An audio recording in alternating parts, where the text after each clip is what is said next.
பாகிஸ்தான் இந்தியாவோட சேரும், பாகிஸ்தான்ல இருக்கிற மக்கள் இந்தியாவோட சேருவாங்கன்னு சொல்லிட்டு இப்போ இருக்கக்கூடிய எலெக்ஷன் சீசன்ல இந்தியாவில் இருக்கிற அரசியல்வாதி பேசுறது ஒரு பெரிய விஷயம் கிடையாது. ஆனா பாகிஸ்தான் இன்னைக்கு கண்ட்ரோல் பண்ணக்கூடிய மண்ணில் இருக்கிற மக்கள் ஒரு மிகப்பெரிய கூட்டம் ஒன்னா சேர்ந்து மிகப்பெரிய கோஷமிட்டு இருக்காங்க. என்ன கத்தி இருக்காங்கன்னு பாத்தீங்கன்னா, என்ன கோஷம்னு பாத்தீங்கன்னா, நாங்க இந்தியாவுக்கு கிளம்பி போக ஆரம்பிச்சிருவோம், நாங்க கார்கிலுக்கு கிளம்பி போக ஆரம்பிச்சிருவோம் அப்படின்னு சொல்லி பேசியிருக்காங்க. கார்கில்ங்கிறது இந்தியாவோட பகுதி ஆஃப் காஷ்மீர்ல இருக்கக்கூடிய ஒரு பர்டிகுலர் இடம். அதுக்காக ஒரு போரே கூட நடந்துச்சு. நாங்க கார்கிலுக்கு போறோம், நாங்க இந்தியாவுக்கு போறோம் அப்படின்னு சொல்லிட்டு பாகிஸ்தான் அரசாங்கத்துக்கு எதிராக பாகிஸ்தான்ல இருக்கக்கூடிய மக்களே இன்னைக்கு குரல் கொடுத்திருக்காங்க. இந்த ஒரு விஷயம் இன்டர்நெட்ல ரொம்ப ஃபயரா பரவிட்டு இருக்குது. எல்லாரும் இருந்துகிட்டு பாகிஸ்தான் இந்தியாவோட சேர போகுதா, பாகிஸ்தான் இந்தியாவோட சேர போகுதா அப்படிங்கறத ரொம்ப பரபரப்பா பேசிட்டு இருக்காங்க. பாகிஸ்தான் இந்தியாவோட சேர போகுதா? இந்த கேள்விக்கான பதில தான் இன்னைக்கு வீடியோல நம்ம டீடைலா பார்க்க போறோம். So let's get started. Hello everyone, நான் Madan Gowri and hello my dear MG squad.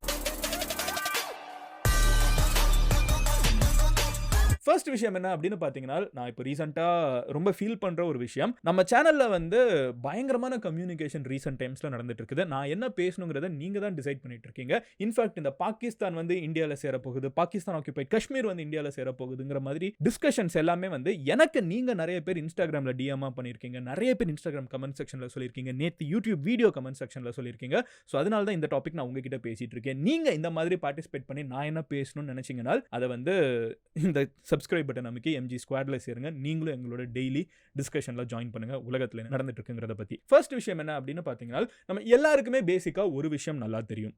India சுதந்திரம் வாங்கினதுக்கு அப்புறம் காஷ்மீர் ஒரு தனி பிரின்ஸ்லி ஸ்டேட்டா இருந்துச்சு. அதாவது காஷ்மீர் அப்படின்னு சொல்லப்படக்கூடிய இன்னைக்கு இந்தியாவோட மேப்ல தலைப்பகுதியா நம்ம பார்க்கக்கூடிய இந்த ஒரு இடம் நாங்க தனியா இருந்துக்கிறோம் அப்படின்னு சொல்லிட்டு இருந்தாங்க. அந்த ஒரு காலகட்டத்தில் அங்க இருக்கிற மகாராஜா இருப்பார்ல, காஷ்மீர் ஒரு பிரின்ஸ்லி ஸ்டேட்னா ஒரு மகாராஜா இருந்தாரு. ஸோ அந்த ராஜா என்ன பண்ணாருன்னு பாத்தீங்கன்னா, இந்தியாவும் கிடையாது பாகிஸ்தானும் கிடையாது, நம்ம சொந்தமா நாட்டு நடத்தணுங்கிறப்போ அவர் ஊருக்குள்ள டாக்ஸ் எல்லாத்தையும் ஏத்துனாரு. ஊர்ல இருக்கக்கூடிய மக்களுக்கு இது சுத்தமா பிடிக்காம பயங்கரமா ப்ரொடெஸ்ட் பண்ணாங்க. ஃபைனலா நாங்க பாகிஸ்தானோட போய் சேர்ந்துறோம் அப்படின்னு சொல்லிட்டு சில பேர் என்ன பண்ணாங்கன்னு பாத்தீங்கன்னா, அந்த ப்ரொடெஸ்ட்ல பாகிஸ்தான் கிட்ட ஹெல்ப் கேட்டாங்க. பாகிஸ்தான் அவங்களோட ட்ரைபல் ஃபோர்ஸஸோட ஆர்மி எல்லாத்தையுமே உள்ள விட்டு கொஞ்சம் கொஞ்சமா ஜம்மு அண்ட் காஷ்மீரை பிடிக்க ஆரம்பிச்சிட்டாங்க. அப்போ அங்க இருக்கிற மகாராஜா என்ன பண்ணாருன்னு பாத்தீங்கன்னா, ஆஹா நானே சுதந்திரமா இருக்கணும்னு நினைச்சேன், திடீர்னு பாகிஸ்தான் காஷ்மீரை பிடிக்கிறாங்கன்னு தெரிஞ்ச உடனே இந்தியா கிட்ட கொடுத்துடுறாரு, என் நாடு இனிமே நான் உங்களோட சேர்த்து வச்சுக்கிறேன், இப்போ நீங்க பாகிஸ்தானுக்கு எதிராக ஹெல்ப் பண்ணுங்கன்னு சொல்றப்போ இந்தியன் ஆர்மி பதிலுக்கு புஷ் பண்ணிட்டு போறாங்க. ஸோ காஷ்மீர்ல ஒரு பகுதியை பாகிஸ்தான் பிடிச்சிட்டு உள்ள வந்துட்டு இருக்காங்க, இன்னொரு பகுதியை இந்தியா அப்படியே டிஃபெண்ட் பண்ணி போய்கிட்டு இருக்காங்க. இப்படி ரெண்டு பேரும் ஒரு பர்டிகுலர் இடத்துல மீட் பண்றாங்க. அந்த இடம் பெருசா போர்க்களம் போயிட்டு இருக்கு. அப்போ இன்டர்நேஷனல் லெவலில் நிறைய ப்ரெஷர், போரை நிறுத்த சொல்லி அந்த இடத்த நம்ம என்ன சொல்றோம்னு பார்த்தீங்கன்னா லைன் ஆஃப் ஆக்சுவல் கண்ட்ரோல்னு சொல்றோம். இந்த இடத்துல என்ன ஆகுதுன்னு பார்த்தீங்கன்னா, இந்தியா கிட்ட ஒரு காஷ்மீர் பகுதி இருக்குது, பாகிஸ்தான் கிட்ட இன்னொரு காஷ்மீர் பகுதி இருக்குது. பாகிஸ்தான் கிட்ட இருக்கிற காஷ்மீர் பகுதியை நம்ம கில்கிட் பல்திஸ்தான் அப்படின்னு ஒன்று சொல்லலாம். அது போக ஆசாத் காஷ்மீர் அப்படின்னு சொல்லுவாங்க. பேசிக்கா நம்மளோட டேர்ம்ஸ்ல சொல்லணும்னா பாகிஸ்தான் ஆக்குபைட் காஷ்மீர், இந்தியா காஷ்மீர், ரெண்டு காஷ்மீர் இப்போ பிரிஞ்சிருக்குது. இந்த ரெண்டு காஷ்மீருக்கு நடுவில் இந்த ஆக்குபைடு காஷ்மீர் இருக்காங்கல்ல, அதாவது பாகிஸ்தான் ஆக்குபைட் காஷ்மீர்ல இருக்கக்கூடிய மக்கள் அங்க இருக்கிற கவர்மெண்ட் என்ன சொல்லுச்சுன்னு பாத்தீங்கன்னா, நீங்க ஆசாத் காஷ்மீர், சுதந்திர காஷ்மீர், நீங்க என்னைக்குனாலும் சுதந்திர நாடா மாறிடலாம் அப்படின்னு சொல்லிட்டு. ஆனா அதுக்கு ஆக்சுவலா ப்ரொவிஷன் கிடையாது. யூஎன் அக்ரிமெண்ட் படி அங்க இருக்கிற மக்கள் ஒரு நாள் ரெஃபரண்டம் நடந்துச்சுன்னா, ஒரு எலெக்ஷன் நடந்துச்சுன்னா இந்தியாவோட போகணுமா பாகிஸ்தானோட போகணுமாங்கிறது மட்டும் தான் டிசைட் பண்ண முடியும். ஆனால் பாகிஸ்தான் கவர்மெண்ட் என்ன இவங்க கிட்ட சொன்னாங்கன்னா, நீங்க ஆசாத் காஷ்மீர் அப்படின்னு சொல்லிட்டு அவங்களுக்கு ஆசாத் காஷ்மீர்னு ஒரு பேர் வச்சுக்கிட்டு அங்க இருக்கக்கூடிய மக்களை பாகிஸ்தான் கம்ப்ளீட்டா ஆட்சி செய்ய ஆரம்பிச்சிட்டாங்க. ஆட்சின்னு டைரக்டா அவங்க ஆசாத் சுதந்திரம்லாம் தரோம்னு சொன்னதுனால டைரக்ட் கண்ட்ரோல் இல்லாம உங்களுக்கு நாங்க சப்போர்ட் பண்றோம், ஆனா உங்களுக்கு எங்க நாட்டோட பார்லிமெண்ட்ல ரெப்ரசன்டேஷன் கிடையாது அப்படிங்கிற ஒரு விஷயத்த சொன்னாங்க. ஸோ யோசிச்சு பாருங்க, லட்சக்கணக்கான மக்கள் காஷ்மீர்ல வாழ்ந்துட்டு இருக்காங்க, பாகிஸ்தான் சைட் ஆஃப் காஷ்மீர்ல, பாகிஸ்தான் ஆக்குபைட் காஷ்மீர்ல. இந்த மக்களுக்கு பார்லிமெண்ட்ல எந்த எம்எல்ஏ எம்பி யாருமே கிடையாது, ரெப்ரசன்டேஷனே கிடையாது. ஆனா இவங்க பாகிஸ்தான் கண்ட்ரோல் கீழே இருந்துட்டு இருக்காங்க. இங்க இருக்கிற மக்கள் பல வருஷமா என்ன ஃபீல் பண்ண ஆரம்பிச்சிட்டாங்கன்னா, பாகிஸ்தான் பார்லிமெண்ட்ல இருக்கக்கூடிய அரசியல்வாதிங்க, பாகிஸ்தான் அரசாங்கத்தில் இருக்கிற அரசியல்வாதிங்க எல்லாருமே இவங்க கிட்ட இருக்கிற வளங்களை சுரண்டிட்டு இருக்காங்க. ஏன்னா இவங்க எப்படி ஓட்டு போட போறது இல்ல, இவங்களோட ஓட்டு வேணுங்கிற அவசியம் எதுவுமே கிடையாது. நம்ம ஊர்ல இந்த ஓட்டுங்கிற ஒரு விஷயம் மனிதர்கள் கிட்ட இல்லைன்னா, சிட்டிசன்ஸ் கிட்ட இல்லைன்னா அரசியல்வாதிங்க எந்த அளவுக்கு ஆட்டம் போடுவாங்கிறதுக்கு best example Pakistan occupied Kashmir தான். உங்ககிட்ட இருந்து ஓட்டு கிடையாது, உனக்கு நான் சப்போர்ட் பண்ணணும்னு எந்த அவசியமும் இல்லைன்னு சொல்லிட்டு காலப்போக்கில் கொஞ்சம் கொஞ்சமா அங்க இருக்கிற மக்களுக்கு எந்த டெவலப்மெண்ட்டும் கிடையாது. அங்க இருக்கிற மக்களுக்கு ஒரு நல்ல எலக்ட்ரிசிட்டி கிடையாது, நல்ல இன்டர்நெட் கிடையாது, இன்ஃப்ராஸ்ட்ரக்சர் கிடையாது, எதுவுமே கிடையாது. இன்ஃபேக்ட் ஸ்கூல்ஸ் எல்லாமே கம்மியா இருக்குது. இதையும் மீறியாங்கன்னா அங்க இருக்கிற மக்கள் பார்த்தீங்கன்னா, ரொம்ப பயங்கர கான்ஃபிடென்ட்டான மக்கள், ரொம்ப ரெசிலியன்ட்டான மக்கள். அவங்க பயங்கரமா படிக்கிறாங்க, பயங்கரமா முன்னேறணும்னு நினைக்கிறாங்க. இப்படி இருக்கிற காலகட்டத்தில இப்ப ரீசென்ட்டா ஒரு பெரிய பிரச்சனை வெடிக்க ஆரம்பிக்குது. இதுக்கு நடுவுல 2 பேருக்கும் நடுவுல இன்னும் பல பிரச்சனைகள் இருக்குது. பாகிஸ்தான் ஃபுல்லா நீங்க பார்த்தீங்கன்னா, சுன்னி முஸ்லிம்ஸ் அப்படின்னு சொல்லப்படக்கூடிய ஒரு மக்கள். இந்த காஷ்மீர்ல பாகிஸ்தான் ஆக்குபைட் காஷ்மீர்ல இருக்கக்கூடிய மக்கள் வந்து ஷியா முஸ்லிம்ஸ். ஸோ அதுலயுமே வந்து ஒரு டிஃபரன்ஸ் இருக்குது. சுன்னி முஸ்லிம்ஸ் வெர்சஸ் ஷியா முஸ்லிம்ஸ்னு சொல்லிட்டு இஸ்லாம்ல இருக்கக்கூடிய 2 தரப்பினருக்கு நடுவுல இருக்கிற பிரச்சனை வேற இருக்குது. இது நீங்க ஆல்ரெடி பார்த்தீங்கன்னா, ஈரான், சவுதி அங்க ஒரு பிரச்சனை இருக்குல்ல, அதே மாதிரி இங்கேயும் அந்த பிரச்சனை இருக்குது. 2வது என்னன்னு பார்த்தீங்கன்னா, இங்க இருக்கிற ஆக்குபைட் காஷ்மீர்ல இருக்கக்கூடிய மக்கள் வந்து பஞ்சாபி மொழி அதிகமா பேசுவாங்க. இந்தியால காஷ்மீர் பகுதியில இருக்கிறவங்க காஷ்மீரி மொழி அதிகமா பேசுவாங்க. ஓகேவா? ஸோ அந்த மாதிரி நிறைய டிஃபரன்சஸ் வந்து பாகிஸ்தான் மக்களுக்கும் பாகிஸ்தான் ஆக்குபைட் காஷ்மீர்ல இருக்கிற மக்களுக்குமே நிறைய இருக்குது. ஒரே மதத்துல இருந்தாலும் அதுல டிஃபரன்ஸ் இருக்குது. மொழி வந்து நிறைய மாறி இருக்குது அப்படின்னு சொல்லிட்டு நம்ம சொல்லிக்கிட்டே போகலாம். ஸோ இந்த டிஃபரன்ஸ்லாம் நிறைய இருக்குது. இப்படி இருக்கிற காலகட்டத்தில் அவங்களுக்கு வந்து ரீசன்ட் டைம்ஸ்ல என்ன ஃபீல் பண்றாங்கன்னு பார்த்தீங்கன்னா, ஒரு ரெசெஷன் பாகிஸ்தான் ஃபுல்லாவே நடக்குது. அது பாகிஸ்தான் ஆக்குபைட் காஷ்மீர்லயும் நம்மளால ஃபீல் பண்ண முடியுது. நம்ம எல்லாருமே கேள்விப்பட்டோம். பாகிஸ்தான் பிரேக்கிங் ஆன் கூட நம்ம பேசிட்டு இருந்தோம். அவங்க கண்ட்ரியா வந்து பேங்க்ரப்சி, என்கிட்ட காசே இல்லைன்னு கையை வரிச்சு நிற்கிறப்போ இன்டர்நேஷனல் மானிட்டரி ஃபண்ட் அப்படின்னு சொல்லப்படக்கூடிய அந்த அமைப்பு கிட்ட கடன் வாங்குறாங்க. கடன் வாங்கி தான் நாட்டை ரன் பண்றாங்க. யாரு கடன் கொடுத்தாலும் எப்போ கொடுப்பாங்க? கடன் அன்பை முறிக்கும்ங்கிற காரணத்தினால நீ ஆல்ரெடி டேர்ம்ஸ் அண்ட் கண்டிஷன்ஸ் எழுதிருன்னு சொல்லுவாங்கல்ல, அந்த மாதிரி ஐஎம்எஃப் வந்து பாகிஸ்தானுக்கு கொடுத்த கடனுக்கு முக்கியமான டேர்ம்ஸ் அண்ட் கண்டிஷன்ஸ் என்னன்னு பார்த்தீங்கன்னா, பாகிஸ்தான் வந்து ஊர்ல இருக்கிற மக்களோட கொடுக்கக்கூடிய சர்வீசஸ்க்கு வந்து கொஞ்சம் கொஞ்சமாக காசு ஏற்றணும். எலக்ட்ரிசிட்டி பில்லை ஏற்று, டேக்ஸ் அதிகமாக போடு, இதெல்லாம் நீ போட்டேன்னா தான் நீ காசை ஓ மக்கள் கிட்டேருந்து கலெக்ட் பண்ணி என்கிட்ட திருப்பி கொடுக்க முடியும்னு சொல்லிட்டு கவர்மெண்ட் வாங்குற கடனுக்கு டேக்ஸை ஏற்றுன்னு ஒரு கண்டிஷன் போடுறாங்க. பாகிஸ்தான் ஃபுல்லாகவே வந்து ரெசெஷனுக்கு நடுவில் டாக்ஸஸ் எல்லாமே கொஞ்சம் ரைஸ் ஆகுது. ஓகேவா? ஸோ வரி பணம் எல்லாமே ரைஸ் ஆகுறப்போ எல்லா இடத்துலையுமே பாதிப்பு இருக்குது. ஆனால் இந்த பாகிஸ்தான் ஆக்குபைட் காஷ்மீர் பகுதி இருக்குல்ல, ஆசாத் காஷ்மீர்னு அவங்க சொல்கிறாங்களே, இந்த பகுதியில் அதிகமான பிரச்சனை இருக்குது. ஏன்னா எலக்ட்ரிசிட்டி கட்டு வந்து கண்டமானிக்கு இருக்குது. ஒரு நாளுக்கு 24 மணி நேரத்தில் 22 மணி நேரம் அங்கே இருக்கிற மக்கள் வந்து எலக்ட்ரிசிட்டி கட்டை வந்து ஃபீல் பண்ணிருக்காங்க. மக்கள் வந்து எலக்ட்ரிசிட்டி கட்டையும் மீறி அந்த 2 மணி நேரம் கரண்ட் வருதுல, அந்த கரண்ட்டுமே பார்த்தீங்கன்னா அதிகமான விலைக்கு வந்து கொடுக்கப்பட்டு இருக்குங்கப்போ இங்க இருக்கிற மக்களுக்கு சமகாண்டு. எதனாலன்னு பார்த்தீங்கன்னா, இவங்க ப்ரொடியூஸ் பண்ற எலக்ட்ரிசிட்டி இருக்குல்ல, அந்த எலக்ட்ரிசிட்டி எல்லாமே இவங்களோட இடத்துல இருந்து தான் ப்ரொடியூஸ் பண்றாங்க. அதாவது காஷ்மீர் பகுதியில இருந்து தான் பாகிஸ்தான்ல நிறைய எலக்ட்ரிசிட்டி வந்து இங்கே உருவாகி தான் போயிட்டு இருக்குது. ஏன்னா இங்கே தான் பெரிய பெரிய டேம் இருக்குது, மலைப்பகுதி கரெக்டாக. ஸோ பெரிய பெரிய ஹைட்ரோ எலக்ட்ரிக் ப்ராஜெக்ட்லாம் இருக்குது. என்கிட்ட எலக்ட்ரிசிட்டி ப்ரொடியூஸ் பண்ணுற வாங்கிட்டு இவங்களை வந்து பாகிஸ்தான் வந்து இவங்களை தனி கண்ட்ரியாவே டீல் பண்ணுவாங்க. உள்ளுக்குள்ள பார்த்தீங்கன்னா ஒரு இன்ட்ரெஸ்டிங்கான ஃப்ரேம் ஒர்க் இருக்குது. நான் அதை டீட்டெயிலாக சொல்கிறேன். என்னன்னு பார்த்தீங்கன்னா, இவங்களுக்கு வந்து டைரக்டாக ரெப்ரசன்டேஷன் கிடையாது பார்லிமெண்ட்டில். யோசிச்சு பாருங்க, தமிழ்நாட்டில் 40 எம்பி வந்து பார்லிமெண்ட்லேயே போய் உட்கார மாட்டாங்கன்னா தமிழ்நாட்டுக்கு சென்ட்ரலில் இருக்கிறவங்க என்ன பண்ணணும்னு என்ன அவசியம் இருக்குது? உங்கள் ஊரில் இருந்துக்கிட்டு எம்எல்ஏ வந்து சென்னையில் உட்கார மாட்டாங்கன்னா உங்கள் ஊருக்கு எதுவுமே பண்ணணும்னு அவசியம் இல்லையே. ஏன்னா கவர்மெண்ட் வந்து உங்களுக்கு பண்ணல அப்படிங்கிற 2 விஷயத்தை தாண்டி எதனால பண்ணுறாங்கன்னு ஒன்று இருக்குல்ல. ஒரு பெரிய ரோடு போட்டால் அரசியல்வாதி என்ன நினைப்பாங்க? ஓகே, எலெக்ஷனில் ஓட்டு போடுவான். ஒரு நல்ல விஷயம், மக்களுக்கெல்லாம் வந்து சாப்பாடு போட்டேன்னு நினைப்பாங்க. ஓகே, எலெக்ஷன் அப்போ நம்மளுக்கு ஓட்டு போடுவாங்க. எல்லாருக்கும் கல்வி கொடுத்தா ஓகே, எலெக்ஷன் அப்போ ஓட்டு போடுவாங்கன்னு ஒரு கிவ் அண்ட் டேக் தானே. அப்போ உங்களுக்கு கிவ் பண்ணுறதுக்கு ஒரு டேக் உங்ககிட்ட இருந்து எடுத்துக்கிறதுக்கு ஓட்டே இல்லைன்னா உங்களுக்கு என்ன கொடுக்கணும்னு அவசியம் இருக்குது? இந்த பிரச்சனை தான் காஷ்மீரில் இருக்கிற மக்கள் ஃபேஸ் பண்ணிருக்காங்க. ஏன்னா உங்களுக்கு பார்லிமெண்ட்டில் ரெப்ரசன்டேஷனே கிடையாது. அப்படி இருக்கிறப்ப அங்கே ஒரே ஒரு அமைப்பு இருக்குது, ஆசாத் காஷ்மீர் கவுன்சில் அப்படிங்கிற ஒரு இது இருக்குது. அவங்க தான் வந்து இவங்களுக்கு தேவையானதெல்லாம் கேட்டு வாங்கிக்கணும். ஆனால் அதுக்கும் ஹெட் யாருன்னு பார்த்தீங்கன்னா, பாகிஸ்தான் மக்கள் எலெக்ட் பண்ணக்கூடிய பிரைம் மினிஸ்டர் வந்து இவங்களுக்கும் சேர்த்து ஹெட்.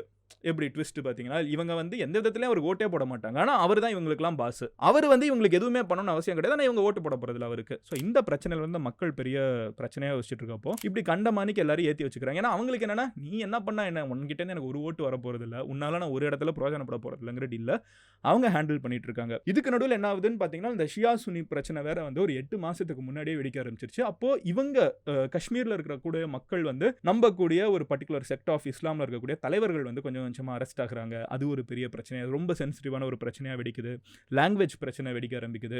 3வது எல்லாத்துக்குமே ஒஸ்ட் ஐசிங் ஆன் த கேக்கா என்ன நடக்குதுன்னு பார்த்தீங்கன்னா, இப்போ எலக்ட்ரிசிட்டி விலையெல்லாம் ஏற்றி வச்சிருக்காங்க. இங்கே இருக்கிற மக்கள் என்ன சொல்கிறாங்கன்னா, என்கிட்டேருந்து எலக்ட்ரிசிட்டி எடுக்கிற, என்கிட்டேருந்து நீ எடுத்துட்டு அது இன்ஃபேக்ட் சில காசு தான் செலவாகும்னு சொல்கிறாங்க அந்த எலக்ட்ரிசிட்டி ப்ரொடியூஸ் பண்ணுறதுக்கு.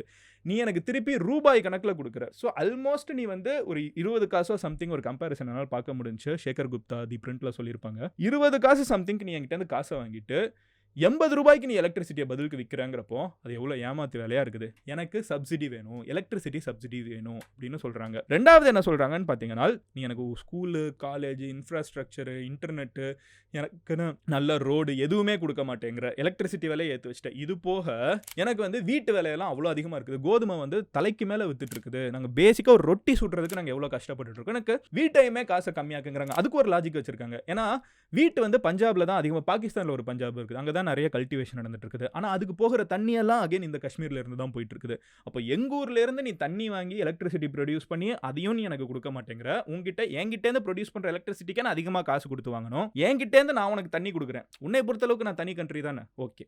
நான் என்கிட்டேருந்து தண்ணி என் நாட்டிலேருந்து உன் நாட்டுக்கு கொடுக்குறேன். அதுலேருந்து விளைஞ்சு வர கோதுமையை வந்து நீ எனக்கு அளவுக்கு அதிகமான விலைக்கு விற்கிற. இது மலைப்பகுதி, இங்கே கல்டிவேஷன் நடக்குது, கிரவுண்டில் நடக்குது, அங்கேருந்து திருப்பி வரப்போ நான் அதிகமாக விற்கிறேன். ஸோ என்னோட பேசிக் சாப்பாடு எலக்ட்ரிசிட்டியை நீ இவ்வளோ ஏற்றி வச்சிருக்கிறப்போ நான் ஏன் உன் கூட இருக்கணும், நீ இதை கம்மியாக்கு அப்படின்னு சொல்லி ஒரு பெரிய ப்ரொடெஸ்ட் கொஞ்ச நாளுக்கு முன்னாடியே வந்துச்சு. அந்த ப்ரொடெஸ்டோட முடிவாக என்ன ஆகுதுன்னு பார்த்தீங்கன்னா, ஒரு கவுன்சில் அமைக்கப்படுது, ஒரு கமிட்டி அமைக்கப்படுது. Jammu and Kashmir joint Awami action committee அப்படிங்கிறது ஒன்று அமைக்கப்படுது. அவங்க சில பேசிக் ரெக்வெஸ்ட் வந்து கவர்மெண்ட் கிட்ட வைக்கிறாங்க. ஃபர்ஸ்ட் ஒன், என்னையும் ஒரு பாகிஸ்தானி சிட்டிசன் மாதிரி ட்ரீட் பண்ணு, எனக்கும் ஓட்டிங் உரிமை வேணும், எனக்கும் வந்து பார்லிமெண்ட்டில் ரெப்ரசன்டேஷன் வேணும், இதெல்லாம் எனக்கும் கொடு. பாகிஸ்தானில் இருக்கிற பாகிஸ்தானி சிட்டிசன்ஸ்க்கு என்னென்ன பர்க்ஸ் கொடுப்பீங்களோ, என்னென்ன டிஸ்கவுண்ட் கொடுப்பீங்களோ அதெல்லாம் எனக்கும் கொடு. எனக்கே கொடுக்க மாட்டேங்கிற, என்னையும் ஒரு ஜனநாயக குடிமகனா என்னையும் கன்சிடர் பண்ணுங்கிறது தான் ஃபர்ஸ்ட் ரெக்வெஸ்ட். ரெண்டாவது என்னன்னு பார்த்தீங்கன்னா, லோக்கல் பார்ட்டிசிபேஷன் வேணும். என்னோட ஆட்கள் பார்லிமெண்ட்டில் வந்து உட்காரணும், அந்த பார்ட்டிசிபேஷன் வேணும். அதெல்லாம் நாங்கள் டிசைட் பண்ணணும். என்னோட எம்எல்ஏ, என்னோட எம்பி வந்து அங்கே உட்காரணும், அதுக்கு ப்ரொவிஷன் தான். மூணாவது என்னன்னு பார்த்தீங்கன்னா, வீட் ப்ரைஸஸை கம்மியாக்கு, எனக்கு சப்சிடி வேணும். நாலாவது எலக்ட்ரிசிட்டி ப்ரைஸை கம்மியாக்கு, ஏன்னா நான் தான் உனக்கே தரேன், வீட்டும் நான் கொடுக்குற தண்ணியில் தான் நீ விளைய வச்சுட்டு இருக்க. அஞ்சாவது, இங்கே இருக்கிற லோக்கல் அஃபீஷியல்ஸ் நீங்கள் தான் அவங்களெல்லாம் டிசைட் பண்ணுறீங்க. இங்கே யார் அஃபீஷியலாக இருப்பாங்க, யார் ஹெட்டாக இருப்பாங்க, எல்லாத்தையும் பாகிஸ்தான் பிஎம் டிசைட் பண்ணுறாங்க, அந்த கவுன்சில் டிசைட் பண்ணுது. அங்கே எல்லாரும் உட்காந்துக்கிட்டு அவனுக்கு ராஜா மாதிரி வாழ்க்கை, அவனை கேள்வி கேட்க ஆளே கிடையாது. ஏன்னா என்னன்னாலும் கடைசியில் ஓட்டுங்கிற ஒரு உரிமை இல்லைன்னா என்னென்ன நடக்குங்கிறதுக்கு இது ஒரு பயங்கரமான எக்ஸாம்பிள். அவங்க பயங்கரமாக ஆட்டம் போட்டுட்டு இருக்காங்க. அவங்க கிட்ட இருக்கிற பெர்க்ஸ் எல்லாம் கட் பண்ணு. இன்டர்நெட் எனக்கு இல்லை, இன்டர்நெட் எனக்கு கொஞ்சம் தா. நெட்வொர்க் எனக்கு ரொம்ப மோசமாக இருக்குது, கொஞ்சம் தா. இன்டர்நெட் இருக்குது, ரொம்ப மோசமாக இருக்குது. டெக்னாலஜியில் 5G 4G ஒன்றும் கிடையாது, பழைய நெட்டை வச்சு இன்னும் ஓட்டிகிட்டு இருக்கேன். டேக்ஸ் வந்து எனக்கு கம்மியாக்கு. இந்த எல்லா ரெக்வெஸ்ட்டையும் வச்சுக்கிட்டு Jammu Kashmir joint Awami action committee அப்படிங்கிற ஒரு விஷயத்தை வந்து அவங்க அமைக்கிறாங்க. இதை வச்சு முடிச்ச உடனே வந்து கவர்மெண்ட் இருந்துக்கிட்டு ஓகே பண்ணுவோம்ப்பா, சூப்பர், எல்லாம் ஜாலியாக இருங்க அப்படின்ட்டாங்க. ஆனால் இதை சொல்லி முடிச்சு இத்தனை மாசமா எதுவுமே நடக்கல. மே 11 நாங்கள் ஒரு பெரிய ப்ரொடெஸ்ட் பண்ண போகிறோம்னு சொல்லிட்டு அங்கே இருக்கிற மக்கள் அனௌன்ஸ் பண்ணுறாங்க. ஏன்னா நாங்கள் இவ்வளோ கேட்குறோம், எங்களுக்கு உரிமையே கிடையாது, உன்னை எலெக்ஷன் அப்போ பார்த்துக்கலாம்னா அது எலெக்ஷனும் இங்கே கிடையாது, நான் ஓட் பண்ணுற ஆட்கள் அங்கே வந்து நிற்க போகிறதில்ல, எனக்கு என்னதான் உரிமை, நான் என்னதான் எப்படி தான் உங்ககிட்ட கேட்குறது அப்படின்னு சொல்லிட்டு அவங்க ஒரு பெரிய ப்ரொடெஸ்ட் பிளான் பண்ணுறாங்க. அதில் இருக்கிற போஸ்டர்ஸ் தான், நாங்கள் இந்தியாவோடய போயிடுவா, நாங்கள் கார்கிலுக்கு கிளம்பி போகவா, இந்த சைட் ஆஃப் காஷ்மீருக்கு வந்துடுவா, நாங்கள் இந்தியாவோட போய் சேர்த்துடுறோம், எங்களுக்கு நீங்கள் வேணாம் அப்படிங்கிற மாதிரி சில ஸ்லோகன்ஸ்லாம் இருக்குது. இதை பார்த்தா ஒன்று அங்கே கவர்மெண்ட் என்ன பண்ணுறாங்க, 11 தானே நீ ப்ரொடெஸ்ட்டை பிளான் பண்ண, 8 நான் எல்லாரையும் அரெஸ்ட் பண்ணிட்டேன்னு சொல்லிட்டு இதில் முக்கியமான ஆட்கள் இருப்பாங்கல்ல அவங்கள எல்லாத்தையும் அரெஸ்ட் பண்ணுறாங்க. இது மக்களுக்குள்ள ஒரு பெரிய கோபத்தை உண்டாக்குது. போலீஸ் அஃபீஷியல்ஸ் மேலே ஒரு அமைதியான ஒரு ஊர்வலம் நடத்தலாம்னு யோசிச்சுட்டு நாங்கள் இங்கேருந்து கிளம்பி வரோம், கேபிட்டலுக்கு முசராஃபாபாத்துக்கு நாங்கள் நடந்து வந்து உங்ககிட்ட கோரிக்கை வைக்கிறோம், நீ என்ன எப்படி தான் கவனிப்ப, மொத்தமாக உன் கேபிட்டலை நாங்கள் முற்றுகையிட்டோன்னா நான் சொல்கிறது உன் காதில் விழுலன்னு சொல்லிட்டு ஒரு பிளான் பண்ணுறாங்க. அது நடக்கிறதுக்கு முன்னாடியே முக்கியமான தலைவர்களை பிக் பண்ணிடுறாங்க. அவங்க நடந்து வர்றப்போ அவங்களோட முக்கியமான போலீஸ் அஃபீஷியல்ஸ், ஆர்மி அஃபீஷியல்ஸ் எல்லாத்தையும் உள்ளே விட்டு கண்ட்ரோல் பண்ண பார்க்குறது, அடிக்கிறது, அதில் வந்து இவங்க பதிலுக்கு டென்ஷன் ஆகுதுன்னு சொல்லிட்டு சில காட்சிகள்லாம் பார்க்குறதுக்கு பயங்கரமாக இருக்குது. நிறைய காமன் சிட்டிசன்ஸ் இறந்து போயிருக்காங்க, போலீஸ் அஃபீஷியல்ஸ் பதிலுக்கு இந்த சைடு இறந்து போயிருக்காங்க. ஒரு பிரிட்ஜ் மேலே இருந்து தூக்கி கீழே போடுற மாதிரிலாம் காட்சிகள் இருக்குது. மனிதர்களை பார்க்குறதுக்கே ரொம்ப பயமாக இருக்குது. பட் அந்த மாதிரி ஒரு பெரிய பிரச்சனை இங்கே போயிட்டு இருக்குது. அதில் தான் கோஷங்கள் வந்து நாங்கள் இந்தியாவோட போயிடுறோம், எங்களை விட்டுரு, நாங்கள் இந்தியாவோட போகிறோம் அப்படிங்கிற மாதிரி இருக்குது. இதெல்லாம் நடந்துட்டு இருக்கப்போ எப்போ இந்தியாவில் வந்து இந்த சைடு எலெக்ஷன் நடந்துட்டு இருக்குது. அதே நாட்கள் ஜம்மு அண்ட் காஷ்மீரில் எலெக்ஷன் இந்தியாவில் நடந்துட்டு இருக்கப்போ other side of Jammu and Kashmir வந்து அப்படியே தலையில் இருக்குது. ஜென்ரலாக இது அப்படியே வைசி வர்சாவாக இருக்கும். இங்கே வந்து எல்லா கலவரமும் நடந்துட்டு இருக்கும், அங்கே வந்து இந்த அளவுக்கு பெரிய பாதிப்பு இல்லாமல் இருந்துச்சு. But lot has change. இந்த ஒரு இஷ்யூவில் பார்க்குறப்போ ரெண்டு கான்ட்ராஸ்டிங் இமேஜஸ் நம்மளால் காஷ்மீரில் பார்க்க முடியுது. பட் எனிவே, நம்ம வந்து ஆசாத் ஜம்மு அண்ட் காஷ்மீர் வந்து இப்போ தான் இந்த பிரச்சனை இருக்குது, நம்ம எப்போவுமே இந்த மாதிரி நம்ம பார்த்துடக்கூடாது. ஆர் கில்கிட் பல்திஸ்தானும் சேர்த்து சொல்கிறேன், அது 2 பகுதி ஆஃப் காஷ்மீர் அவங்க சேர்த்துருக்கிறது. நம்ம பாகிஸ்தான் ஆக்குபைட் காஷ்மீரை டீல் பண்ணுவோம். ஏரியா அவங்க கிட்ட இருக்குல்ல, பாகிஸ்தான் ஆக்குபைட் காஷ்மீர் இருக்குல்ல, அது எவ்வளோ பெருசுன்னு பார்த்தீங்கன்னா கிட்டத்தட்ட தமிழ்நாடு மாதிரி ஒரு ஸ்டேட்டில் 3/4 இடம் வந்து பாகிஸ்தான் கிட்ட இருக்குது. அந்த பகுதியில் வந்து 60 லட்சம் மக்கள் வந்து வாழ்ந்துட்டு இருக்காங்க. நம்ம சேனலோட சப்ஸ்கிரைபர்ஸை விட கம்மியான மக்கள் தாங்க வாழ்ந்துட்டு இருக்காங்க. ஏன்னா இதை சொல்கிறேன்னு பார்த்தீங்கன்னா, நம்ம கிட்ட இருக்கக்கூடிய பகுதி இருக்குல்ல காஷ்மீர், அதை விட கம்மி தான். ஆனால் நம்ம கிட்ட வாழ்கிற மக்கள் எவ்வளோன்னு பார்த்தீங்கன்னா 1.25 கோடி மக்கள் வாழ்ந்துட்டு இருக்காங்க. அங்கே அதில் பாதி மக்கள் தான் வாழ்ந்துட்டு இருக்காங்க. இந்த ரெண்டுக்கும் மேஜர் டிஃப்ரென்ஸ் என்னன்னு பார்த்தீங்கன்னா பாப்புலேஷன் இன்க்ரீஸ் வந்து நம்ம சைடு அதிகமாக இருந்திருக்குது, அந்த சைடு கம்மியாக இருக்குது. அண்ட் அவங்க சைடு கம்மியாக இருந்தாலும் அவங்களுக்கு ஒழுங்கான இன்ஃப்ராஸ்ட்ரக்சர்ஸ் எல்லாம் வந்து சுத்தமாக கொடுக்கப்படுறது கிடையாது. அங்கே பார்த்தீங்கன்னா ஃப்ரீக்வெண்ட் பவர் அவுட்டேஜஸ்ஸு, இன்ஃப்ராஸ்ட்ரக்சர் ரொம்ப கம்மியாக இருக்குது. அக்ரிகல்ச்சர் ப்ராடக்ட்ஸ் மட்டும்தான் இவங்களோட மெயினாகவே இன்னும் இருந்துட்டு இருக்குது. டூரிசம் ஒழுங்காக ப்ரொமோட் பண்ணப்படுறது கிடையாது. நம்ம ஊர் சைடு அப்படியே பார்த்தீங்கன்னா டூரிசம் பயங்கர ப்ரொமோஷன் நடந்துட்டு இருக்குது. இந்த சைடு வந்து ஹார்டிகல்ச்சர் நடந்துட்டு இருக்குது. அண்ட் அது போக வந்து எலக்ட்ரிசிட்டி ப்ரொடக்ஷன் நம்ம ஊர் சைடு அவங்கள விட அதிகமாக இருந்துட்டு இருக்குது. இதெல்லாம் நம்ம ஊர் காஷ்மீர் மக்கள் அனுபவிச்சுட்டு இருக்காங்க, அங்கே இருக்கிறவங்களுக்கு இல்லாமல் இருக்குது. ஆனால் நம்ம ஒரு விஷயம் வந்து அங்கே ஆசாத் காஷ்மீர், பாகிஸ்தான் ஆக்குபைட் காஷ்மீரில் இருக்கிற மக்களை வந்து நம்ம கண்டிப்பாக பாராட்டணும். அங்கே எஜுகேஷன் பார்த்தீங்கன்னா 74% அச்சீவ் பண்ணியிருக்காங்க. இவ்வளவு பிரச்சனைகள் வந்து இருந்தும், இவ்வளவு துன்பங்கள் இருந்தும் அங்கே இருக்கிற மக்களோட எஜுகேஷன் லிட்ரஸி ரேட் வந்து 74%. இன் கம்பேரிசன் நம்ம ஊர் எடுத்து வச்சு பார்த்துட்டோம்னா நம்ம வந்து 67% தான். நம்ம ஊர் சைட் ஆஃப் காஷ்மீர் நான் சொல்கிறேன். அதே நேரத்தில் பார்த்தீங்கன்னா எக்கானமி, நம்ம ஊர் காஷ்மீர் வந்து சைஸும் கம்மி, ஆனால் பாப்புலேஷன் அதிகம். அந்த கம்பேரிசன் படி பார்த்தீங்கன்னா நம்ம வந்து ஜிடிபி, நம்மளோட காஷ்மீர், ஜம்மு அண்ட் காஷ்மீர் ஜிடிபி என்னன்னு பார்த்தீங்கன்னா 27 பில்லியன். அவங்களோடது என்னன்னு பார்த்தீங்கன்னா 6 பில்லியன் தான். கிட்டத்தட்ட 4 மடங்கு அதிகமாக இருக்கும். ஸோ நம்மக்கிட்ட வந்து ரீசெண்டாக எக்கனாமிக் ஆக்டிவிட்டீஸ் பெட்டராக இருக்குது.